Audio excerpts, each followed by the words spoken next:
So you live in UK or here? I live here. Because of the accent, it's It's I still was thinking like, is it like from He's UK British. or- Yeah, we'll talk about him. We'll talk about him. He's got a really interesting story, but most people don't know he's a surgeon and a medical doctor. Oh wow. And came. Yeah. There's your why. Let's see. Do I look retarded here or no? I look all right. You always look great. No, you look great too. Okay. Yeah, that looks good. Okay, that's on A Nate. room full of great-looking gentlemen. What are you gonna do about it? There we go. Well, just have you know, we identify as I don't know. Good-looking gentlemen. Hey, good-looking Who's done gentlemen. it? We identify as good-looking gentlemen. Easy as that. No, I told my wife I am now a lesbian. So That's perfect. And confusing on so many levels. Can you, if I put this here, can you see it down here? I just don't want to knock in all these No, things. you're good. Okay. Is it okay to have the phone I silent? feel like or if do I you put on this switch- side, I'll knock all if of you these over. you have it silent if Okay. it's not To gonna c'hai, vibrate. čo tam je na monitore? Thanks. All right, I know my klutz level and it's high. all right. I'm ready when you guys are. So Woo! Yeah. Excited. Ready. Testing everybody's audio sound. Jiraj, right? That's how you. Uri. Uri. Uri. Uri. Uri. Yes. You're right. Just making You're sure right. it's good. It's like Y U That's Y U important. R A Y. Uri Kochar. Kochar. Kochar. Uri. Don't worry about the last name. Uri is fine. But Uri Kochar. Uri Kochar. Kachar. Yes. Uri Kochar. With We an can spend R. half the show got just this. pronouncing that. That's right. That's right. We could just talk about your name for 30 minutes. We'll be good. We're speeding. All right. So, welcome to another episode of Business Story of the Week. Today we are featuring Uri Kochar. Did I mess it up? Did I get it right this time? You got it. You nailed it. Okay, I nailed it. Okay, that's amazing. Who is visiting us from Prague? I've got there my co-host Nathaniel Getzel's super real estate broker. Hey, Nathaniel. Hello, hello. And you we guys? have a special treat for everyone today. I'm just going to say it. Academy Award nominee, Academy Award nominee, Dr. Darwin Shaw. Welcome to the show, Darwin. Thanks so much, man. Now, what you guys don't know is that Darwin is operating now on Oscar buzz because his film, The Last Ranger, was just nominated for an Academy Award, and he is operating on 2 hours of sleep now. Between 2 and 2.5. How's it feel? Surprisingly okay. I mean, I'm having these little naps. Like, I'm having like 10-minute naps in the day to keep going, but my body just doesn't know really whether it's morning or evening, so I'm just like... I'm going so for it. glad you mentioned that because you know what you need Probably some spectacles. is Sleep Doctor Glasses, which is our show today is brought to you by Luminaire Sleep Doctor Glasses that you can see the dashing Nathaniel wearing and myself wearing. And what these glasses do is they block out the blue light spectrum. So if you can't find yourself relaxing, you can't find yourself sleeping. Yeah, have you ever been in a room? I talk to people about this all the time, and I know, Uri, that you're into biohacking as well. You know how we have like junk food? Like when you eat junk food, it tastes really good going in, but then you feel really crappy, Yeah. right? Yeah. Most people don't think about, and Dave Asprey taught me about this, Bulletproof Dave Asprey, is that you also have junk light.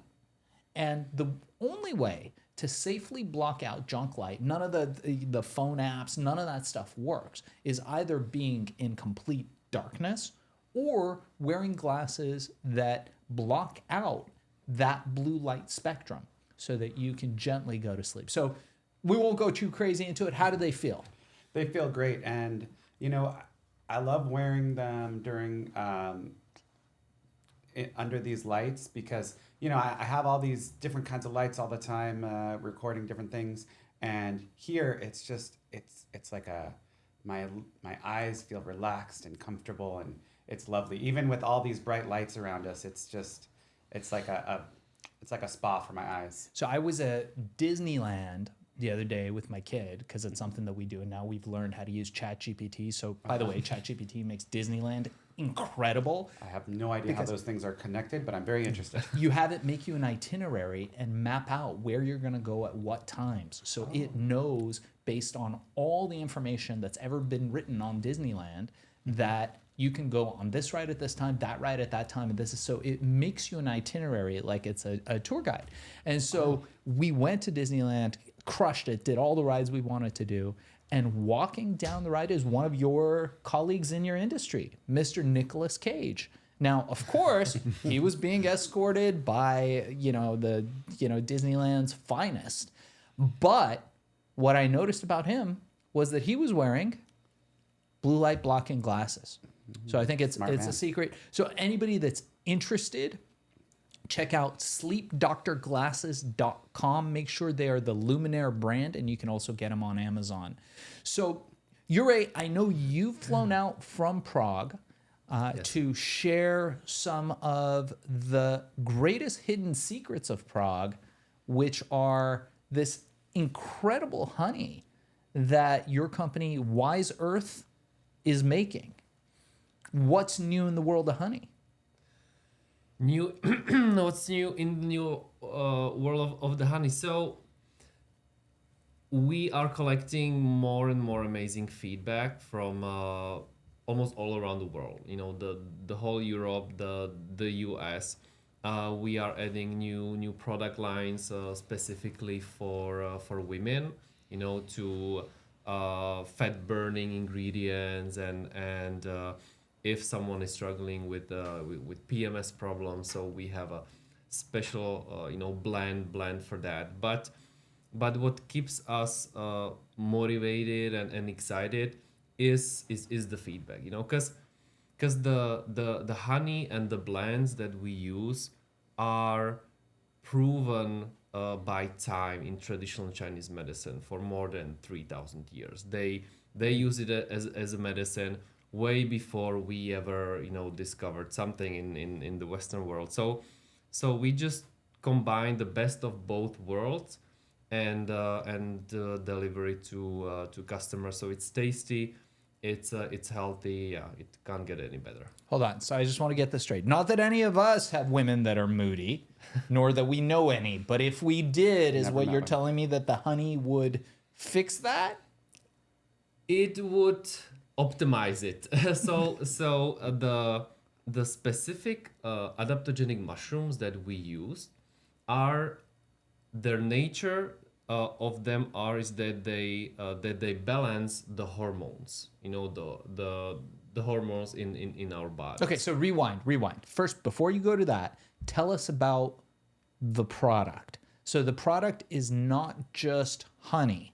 There's something else that you add to it. Tell us what the product is. Yes, so the product is honey mixed with adaptogenic mushroom extracts. So we take the best from the traditional Chinese medicine and the history, and we mix it with honey to improve the absorption and digestion. So we even amplify the benefits, the healthy benefits of the adaptogenic mushrooms. So that's what we have. That's interesting. If only we had a medical doctor who was also an Academy Award nominee. That'd be a weird combination. Who we could ask that That'd of. be amazing. Well, I'm interested in this. So, what is the special about the honey? Is it like a Manuka honey, or do you actually have these having specific pollens which they use, or is it just the natural Czech honey which is mixed? Yeah, that's a great question. So it's a natural Czech honey. Mm-hmm. It's not like a Manuka honey, mm-hmm. but it is because in Czech Republic we are not allowed, to use pesticides and any kind of chemicals. So it's 100% natural honey. What's different is the texture. It's a pasted honey, or pasted honey, pasted. Yeah. So the consistency is like a peanut butter.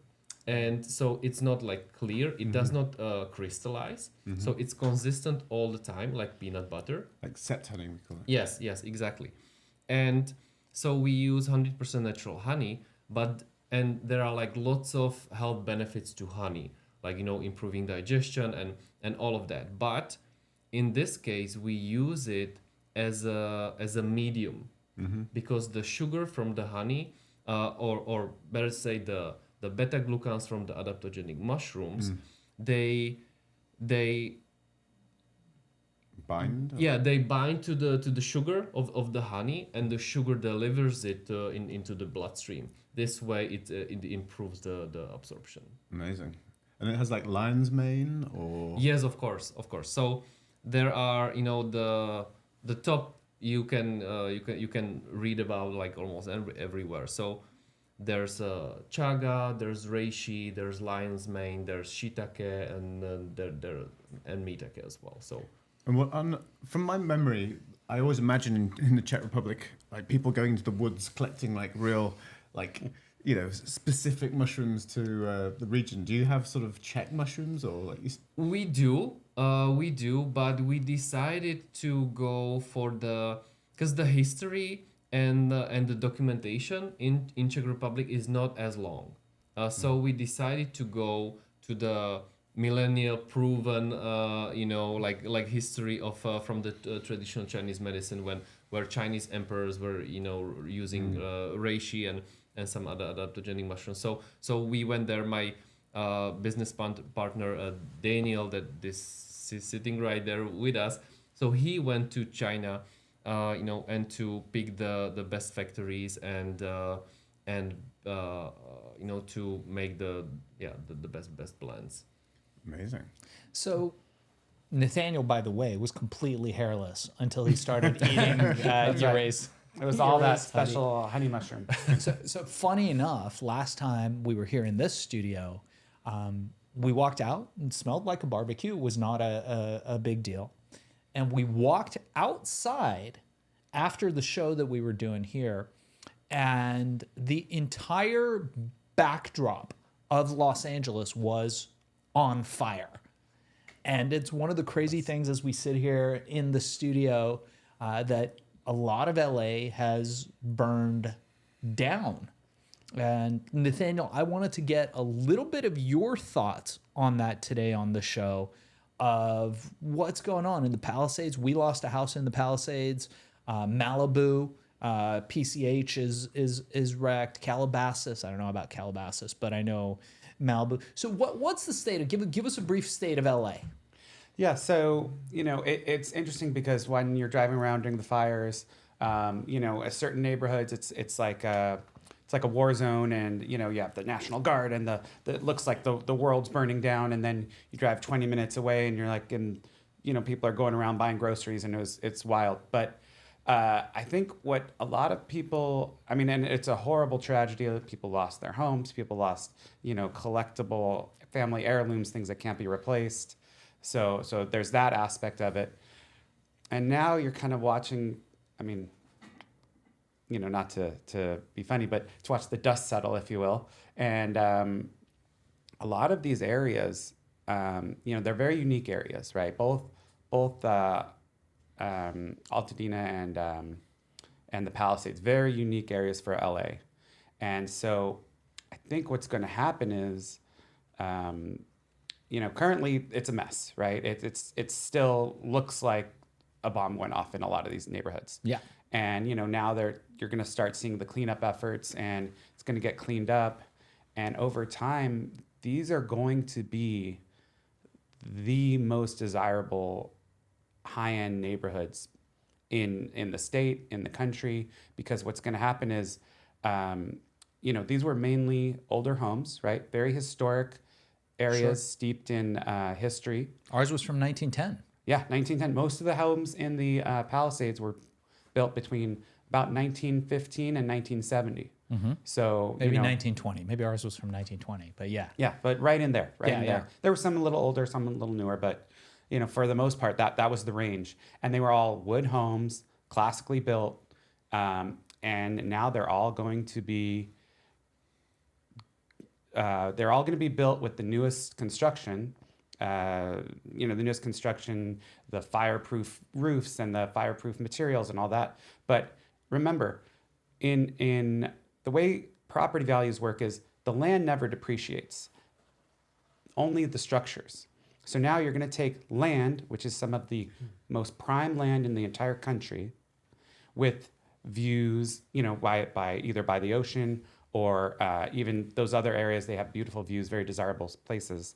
And now you're going to take some of the most desirable land and you're going to put the newest, most high-tech built homes on them. And you're in one of the most desirable locations in the entire country. That's going to be fireproof, basically. That's basically a fireproof. Now it's going to be a luxury fireproof city in one of the most desirable places in the whole country.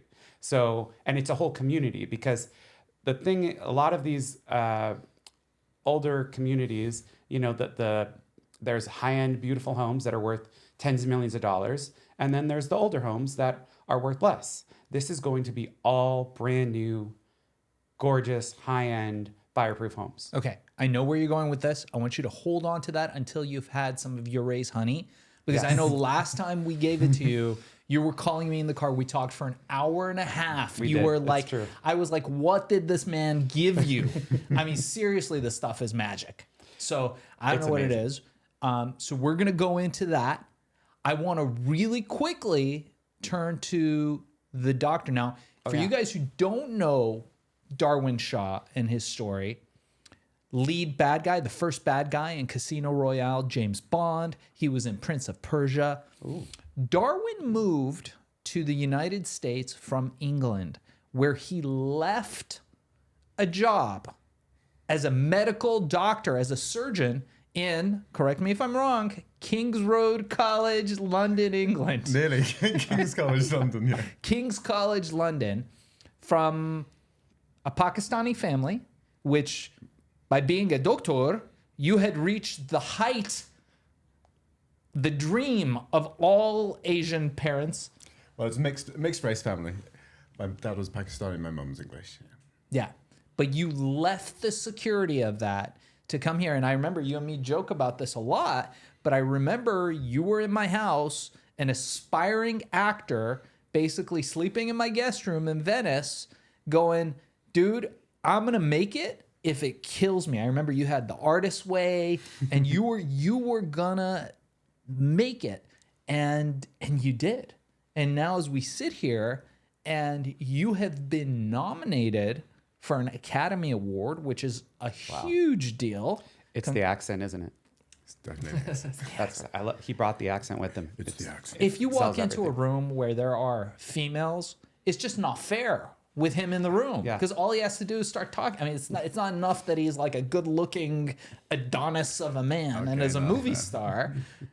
But it's just not. It's an unfair Yeah, but then advantage. he speaks, it's over. That's it. You don't get any honey, sir. No, I need some this week I started to get grey hairs. I've been working so many hours.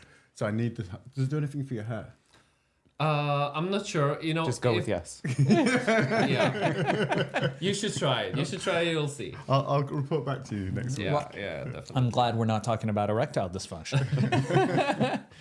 We have a blend for that. There's a blend for erectile dysfunction. To improve the libido. Oh, really? Yes. Okay, tell us about that. How's that work? Well, we have it here, and we are going to taste it today. Oh, Jesus. Okay. Wow. Watch out, LA. Yeah. All right, which is like kind of the most uncomfortable thing on an airplane, I will mention. Because if you ever actually fall asleep, like if you fly business class, first class, where you can actually sleep, or private, and you fall asleep on the plane, now everybody knows natural anatomy is that you wake up a little excited normally. And If you're a healthy man. Yes. And I don't, if you're a healthy man. So what do you do when you're on a plane, Darwin Shaw? I know you're jet Don't you have setting those all over private the world. suites? Well, I'm always in economy because I'm English and I'm very careful with my budget, so that's not a problem for me. It's even less comfortable in economy. You might be poking the guy next to you. All right. So That went downhill quickly. Yeah, I'm still going to go there. this devolves, but he's on 2 hours of sleep. That's you right, know? that's I right. think maybe he does need some honey. So I I think we're definitely going to need do some that. of this honey. All right. So we are going to do honey, facts, and fiction. Before we do that, let's talk a little bit about how you got nominated for an Academy Award, and tell us a little bit about The Last Ranger. Yeah, I mean, although there's two of us are nominated, it's really a team effort. So me and my partner Will Hawkes, we got together during the pandemic and started collecting stories from around the world about what was happening human impact stories, often related to something, structural problem in that community. And we worked with like 120 writers in far off places from Brazil to the Gambia. And we collected these stories, and we shot our first one of these in Denmark, and then the second one in South Africa, which was The Last Ranger. And the idea Sorry, is could you say that again? The name? The Last Ranger. God, thanks. Or The Last Ranger. So these stories will all be put together to create an anthology TV series. But we also thought, a good way of trying to get some exposure and trying to, entice some investors to help pay for the rest of the project was to get it into festivals. And we sent it to the Pan-African Film Festival a year ago this week, and we turned up there thinking, they were like, oh, the ceremony is this time, so we strolled up in sort of t-shirts and jeans, and there's about 120 films which were in the final selection. And we went through all these ones, and suddenly our name was called, and we literally couldn't believe it. And so we kind of went up there and made this impromptu speech, and then we realized That's fun. people really are responding to this film, and we've had an incredibly successful festival run. But the Pan-African one qualifies you to submit your film for the Oscars. So that's only 180 films out of the 36,000 which are made around the world. Wow. So we submitted that in October, and the Academy members voted, and it got through to the shortlist. Mm-hmm. And then we started doing some sort of campaign around it, and we were thrilled 10 days ago when we made the final 5. So now we're in this. Congratulations. This Congrats. final,